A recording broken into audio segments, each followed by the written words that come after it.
We had a wonderful session before this, and this is going to be a very crisp conversation uh, from the people who are on the other side of real estate. So till now, the entire day we had been listening to the developers, what they have to say about Pune, what they have to say about the growth, what they have to say about the development of Pune, and taking forward from the conversation earlier, you know, also recently, Economic Survey 25-26 has has given the number one ranking to Pune in ease of living index.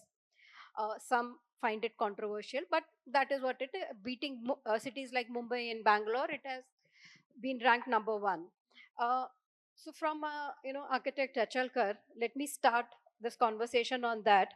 What do you think? What are the factors that have led to this milestone or achievement for the city of Pune?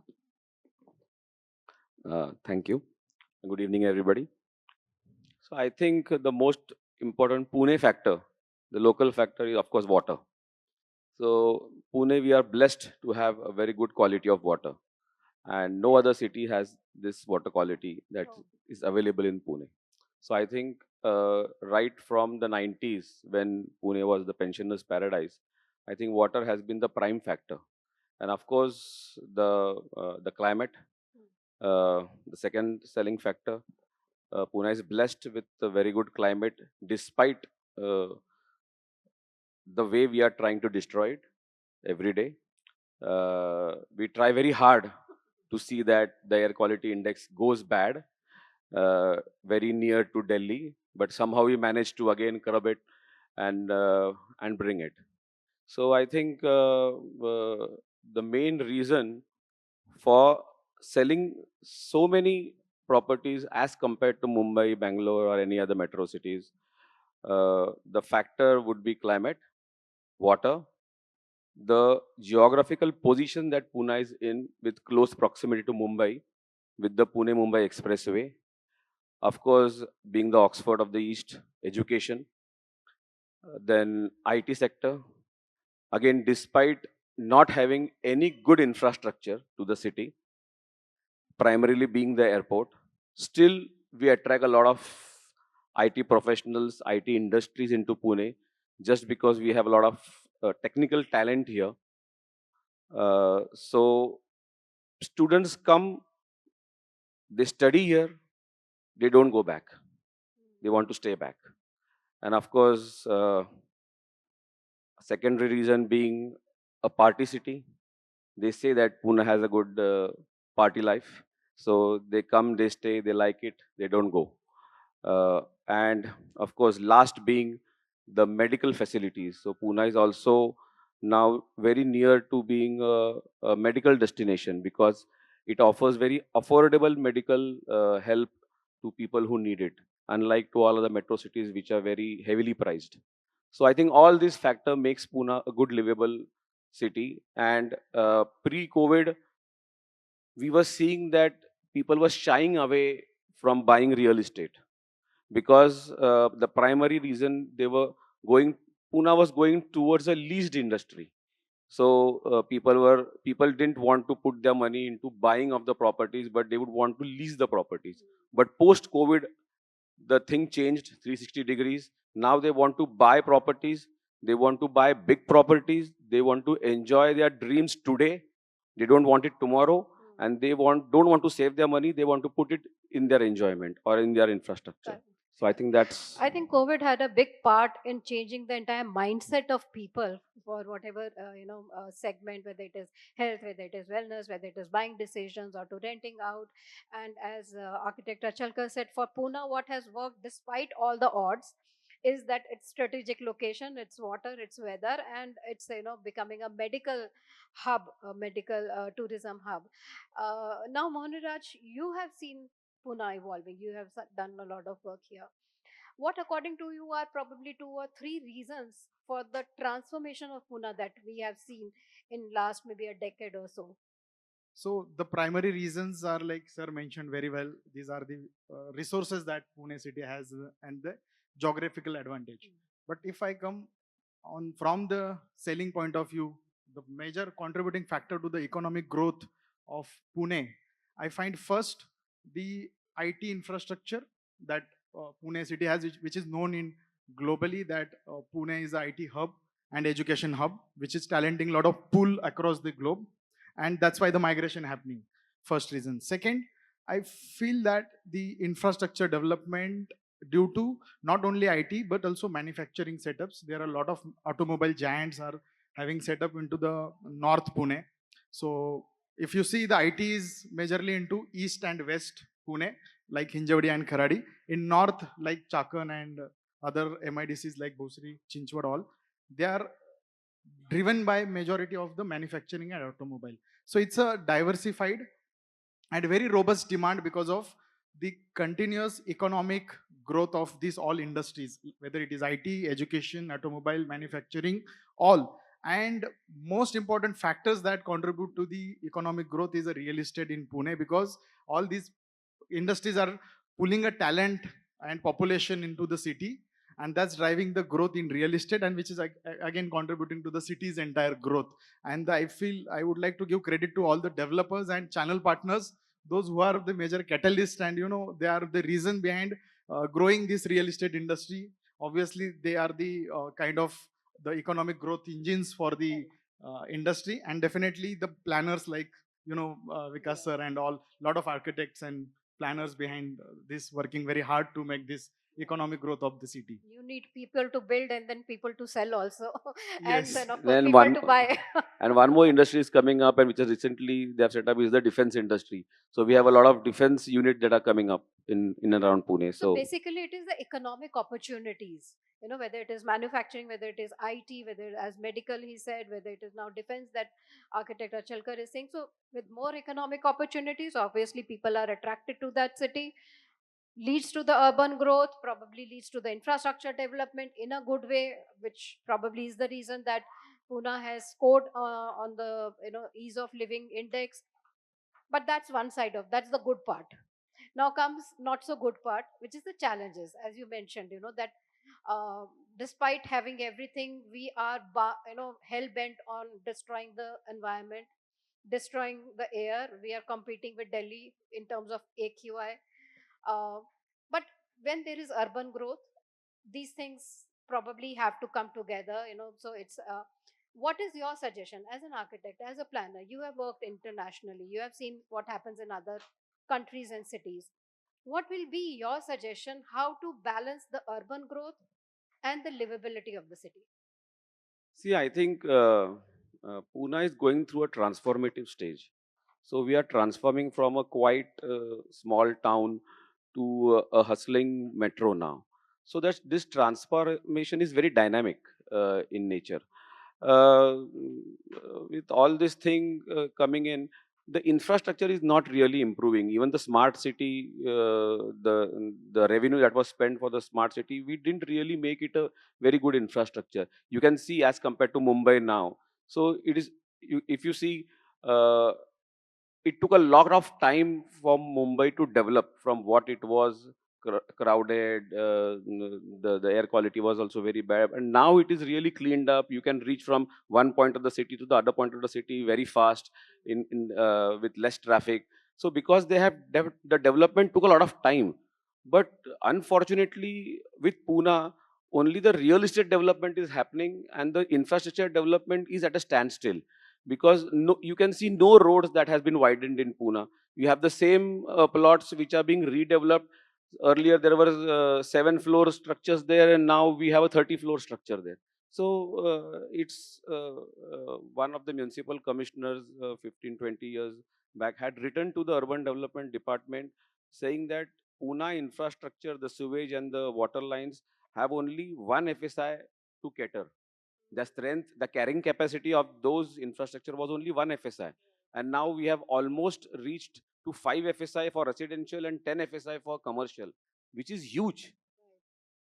While our utility infrastructure remains the It same. remains the same. Yeah. Yeah, so we are burdening it, and one day or the other So it's going to crumble. I'll give a very funny Uh, example. If you will find it relevant, like that Balbharti road which crosses through Kothrud from that Hanuman Tekri behind the Balbharti thing. which is parallel to the Law College Road. People are opposing it because they see an environmental damage in it, because all the green will, the road will cut through the green hills, and then it will go to Baner. But the same people who are opposing that infrastructure, when it comes to redevelopment of their society, they want 120% return. So when I go to the meetings there, I say, "Arey, you are standing there and you are signing a petition that you don't want the road, and here in the redevelopment you want 120% extra, and you want a high-story building. So this doesn't make sense." So urban development has its own flaws which you have to accept. That is right. That's right. We saw the same thing when the coastal road was being made. There were a lot of campaigns against that also. Now, Mohaniraj, like architect Achalkar mentioned that this is something where urban development probably we need to relook at how we are framing our policies, and probably people also have to relook how they are taking the development and infrastructure. Um, in terms of, because you work with a lot of developers and all, in terms of the role of developer in this entire ecosystem of citizens, infrastructure, development, how do they, how can they play an important role? So definitely, I have seen that transformation of developers' mind shift in terms of thinking about the development of projects. पहले क्या होता था, developers used to come with the land parcels, हमारे पास आते थे, मोनिराज, where we will be able to get the maximum FSI, कितना बेचेंगे, क्या number of units, कितना carpet और कितना rate मिलेगा आपको, कितना maximize कर सकते हैं, कितना sell करके दे सकते हैं. Now they have really changed because of maybe the demand from the consumers also about the sustainability. So they think about the not building just constructions, they are trying to build lifestyles, they are trying to build a ecosystem, mixed use communities or societies, and their focus is towards more giving a sustainable lifestyle to the people. And it's because of two-way thinking, because buyers are also demanding it, and developers also have changed their mind shape, because everybody in our society is now aware about these harms because of the carbon emission and pollution, everything. So I have seen that change. पहले developers बोलते थे कितना FSI, कितना जितना growth, ज्यादा कितना बना सकते नंबर्स हैं बना ले, एंड हाँ. कंस्ट्रक्शन बना के बेच के निकल जाओ. Now they don't want to do that, because इसके पहले वाला पैनल भी, if you see the value versus brand, now all the developers are now thinking from just a transaction basis से ज़्यादा value driven कैसे हो सकते हैं हम. So they are trying to create a value by adding some smart features, adding some sustainability towards the project, and एक long term benefit हम कैसे दे सकते हैं to the buyers, and buyers are also getting attracted towards it, and they are ready to pay extra premium for it. That's what we heard in the earlier very important discussion. part of it is that the buyers are now asking for it. Yes. क्योंकि अगर demand होगा तो developer वैसा बनाएगा. Do you see, when you get your clients, do you see the same kind of demand from them? Is there a change in the people mindset? Of course, I think now all the projects are lifestyle projects. May it be smaller ticket size, may it be larger ticket size, may it be high-end units. I think the lifestyle is very important. The amenities are very important, and how fast you are going to give the product to the client is very, very important. That is why I think the townships which had come up suddenly in the last decade, the sale really slowed down there. The sale there was only during the COVID times, because then that was very easy to access probably. But after COVID, the sale of the township, because people don't want to stay in a flat where you always eat dust and cement and you have trucks going around you, and because they want to enjoy the amenities tomorrow. So now time is very important. So smaller the project, greater the amenities, they will really fall in for that project faster, because they're going to get the possession faster. So I think mindset has changed. Yeah. And we also use it as a marketing tool for, it's a smart home, it's a sustainable home, it's IGBC certified and all. So that's also helping No, towards. we have seen in Mumbai, like earlier, people used to cover their balconies. We have extra space in the house. Now they are not doing that. Now they want that open balcony. So now every developer wants a biophilic design. So biophilic is the now the in word. It is the So buzzword these the days. buzzword now. Okay, great, great. Now, from that, we are talking about Pune 2030. So, in next 4-5 years, which are the micro markets, Mohaniraj, that you see are going to be the game changer for Pune. Yes, Pune actually growing east, west, north, south in Hmm. terms of infrastructure development and the demand. But the most happening, if you ask me, top two or three micro markets, I see the western part of the Pune, which Okay. is like Punavle, Tathavade, Kivle, Mamudi, Urse. This belt will drive lot of development and demand for real estate in next 5 years. Okay. There are two, three reasons for it. Hmm. First, obvious the IT development which is already there. Second, the connectivity towards the Mumbai, because now missing link will be operational in few months. The new airport, Navi Mumbai airport, is already operational, and it will, take the peak of the flights, and people will find very easy connectivity for the airport as well as So Mumbai the city. stretch between Pune and Navi Mumbai. Yes, that's, Okay. and the new ring road which is getting Okay. developed now. Big townships are planned there on that road of which is coming new. And second market, I feel the north side, which is Charoli, Moshi, Dudulgaon, or all those small micro market, which are largely driven by the manufacturing, which is also continuously going, like automobile sector is growing. So in terms of value, it is not growing much, that micro market, but there is a good demand and velocity is very good in that market. We are selling 200, 300 apartments in a month in that area. So So that's those are the areas we should watch yes, out for in yes, next yes. 4 5 years. Architect Achalkar, we spoke about how Pune is growing, the micro markets that are growing, infrastructure. The government is working on it. If you have to give one way how Pune in next 4 5 years, if Pune has to become a global city, what is that one thing that the city needs? I think the answer is very simple. Uh, Pune is blessed with a river flowing through its center, the Mula and the Mutha, and the river development has been pending since last 30 years. If the river development plan really succeeds, then nothing will succeed like success in 2030. So the the quality of infrastructure developed along the river banks, with some water transport, with some roads, with some greenery, with some walkways, with some cafeteria areas, with some greenery like we have in Singapore or like you have in France, like you have in London, where they have a river flowing through the city.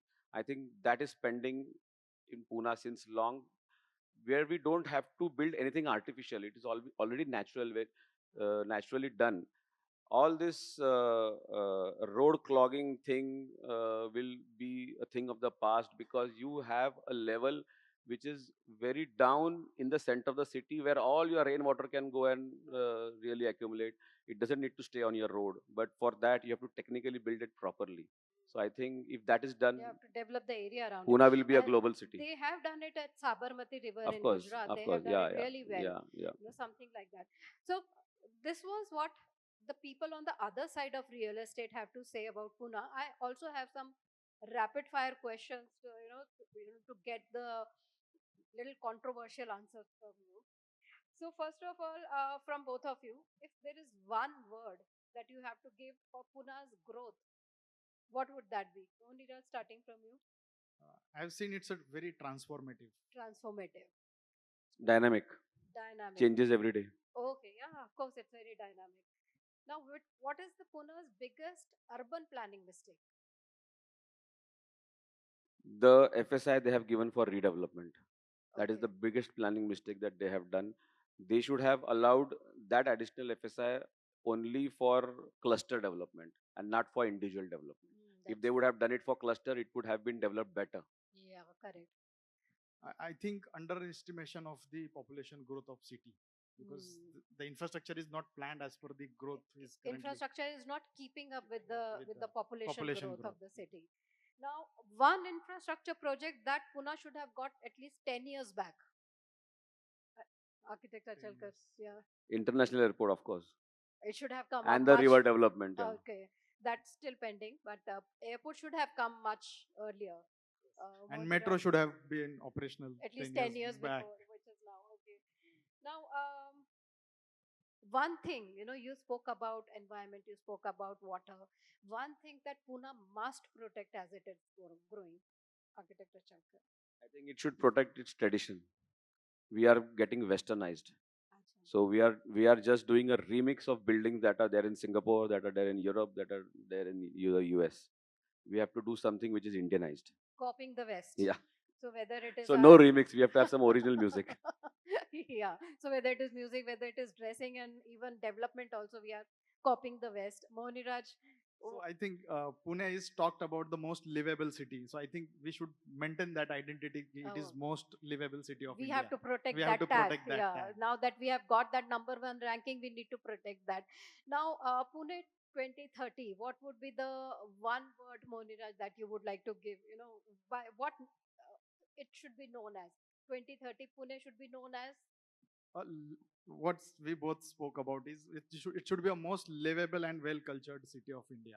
Okay, so Pune by 2030, as per Mohaniraj, should be known as most well cultured and livable city. I think it should be the safest city. It is, and Safer city. Okay, fantastic. I think we can't argue with that. Most cultured, most livable, and the safer city. That is what we want Pune to be by 2030. Thank you so much to both my speakers for speaking from the heart and giving us those very candid and honest views on Pune real estate. Thank you so much. thank you, Yes, Sapna. thank And you, Thank you. thank you so much.